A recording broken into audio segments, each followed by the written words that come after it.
And if you follow politics, there's a good chance you've tuned in to Michael Smerconish. He hosts a daily program on Sirius XM Radio and a weekly show on CNN. He's also a best-selling author, and now he's trying his hand at fiction. Yes, he is. It's called Hey, Talk. It's the story of an influential conservative radio personality at a crossroad against the backdrop of a presidential race. The novel is distributed by Simon & Schuster, which we have to tell you is a division of CBS. Yay. Michael Smerconish joins us at the table. Good morning to you. Great to see all three of you. Thank you for having me. It's good to see you, because many times when I used to listen to talk radio, it's hard to do now. I used to listen to these guys, Michael, and say, they can't possibly believe what they're saying. And after reading your book... Now you know. No, after reading your book, the character says it's all for show. Half the time they don't mean what they're saying. It just is a way to just rile up the crowd. I think it's entertainment masked as news, and I wanted to expose it because I think it's had a horrific impact on polarization and incivility in the country. And yes, that's exactly the way that I believe that it is. Do you feel you played a part in that at any time? I don't. Did you always believe what you were saying? I believed what I was saying at all times. I look back, Gayle, and I say, my God, over the span of 2 decades, I've said plenty of ridiculous things. But at the moment that I offered them, they were in my heart. Did this happen at a particular time, moved by certain events? Charlie, I believe that it grew out of the first Gulf War. That was the rise of Rush Limbaugh and the rise of syndicated talk. When I cut my teeth in this business 2+ decades ago, the only litmus test was one's ability to conduct a conversation. And I remember filling in for a guy. He would do the 10 p.m. to 1 a.m. shift in Philadelphia. His name was Bernie Herman, and his shtick, his moniker, is that he was the gentleman of broadcasting. Can you imagine if today you knocked on the door of a talk radio station, they said, what are you all about? I'm the gentleman of broadcasting. You're not crossing the threshold. He would not be hired. Correct. Well, the character in the book, Stan Powers, I kept reading thinking, is it Michael? Is it Michael? Because in the end, he really changes. Don't give it away now. Okay. I won't give it away, but he changes. Right. He changes. I won't say how he changed, but he changes. Did that in any way happen to you?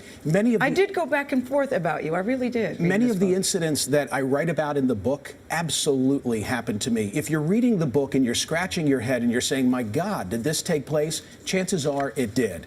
I'm not Stan Powers. I'm not the protagonist. I didn't say things just so that my star would rise. Listen, to the contrary, guys, and you know this. I voted for Barack Obama in 2008. And I did it in a public way. Yeah. I did it in a public way. If I were motivated by my career interest, I'd have shut my mouth and closed that curtain, because that's how you succeed in this business.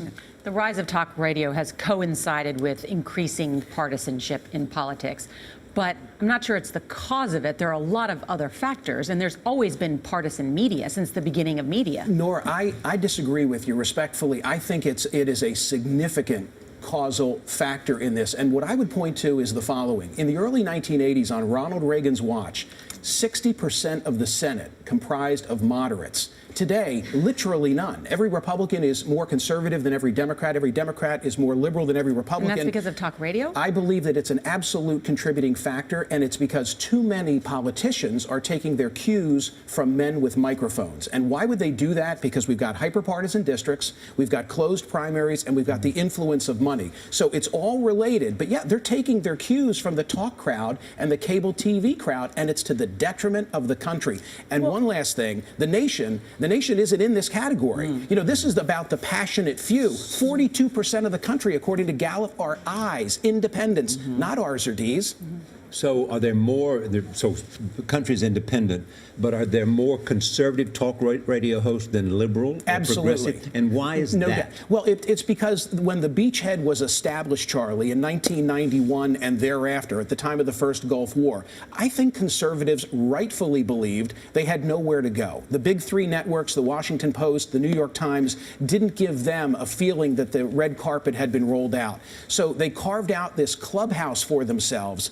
What is mystifying is that today, with all the choice, with cable, with satellite radio, with the internet, people still gravitate toward the like-minded. And I think, you know, without regard for this show or my radio show, people need to change the dial. You know, sample some opinions. Too many folks rely on Drudge, on Talk, and on Fox. and too many others look only at MSN and at HuffPo. My God, explore some independent thought. No, you say that talk radio really is a clubhouse for conservatives, and that really you don't even want to hear what other people are saying. The goal is to just get on there and talk and spew whatever it is that you want to say. Right. And when you move around in the world, you're saying you don't meet those people. I don't meet those people. I lead. Somebody's listening, though, Michael. Somebody's Gayle, listening. I lead, I think, a very normal existence. I do the grocery shopping. My wife and I co-parent 4 kids. I'm the one pumping gas in the family cars. And people will engage me in conversations. They don't resemble these people. You know, the people that I engage with on a day-to-day basis, they're liberal on some issues, usually social. They're conservative on many issues, usually fiscal. And there are a hell of a lot of things they just haven't figured out, and they're not afraid to say that. But turn on the radio or turn on cable television news. My God, they've all got it figured out because they've been vested with this microphone, and it's either this way or it's this way. And I'm telling you, that's not the real world. So you changed. Well, I'm more open-minded, I think, that I've been. I'm more willing, perhaps, to speak out about these things. I could have written this as nonfiction. I wanted to draw attention to it, take some liberties. I wrote it as fiction, but there's a lot of truth in jest. Yep, people will pay attention. Thank you, Michael. Thank The you. talk is on sale wherever you like to buy your books.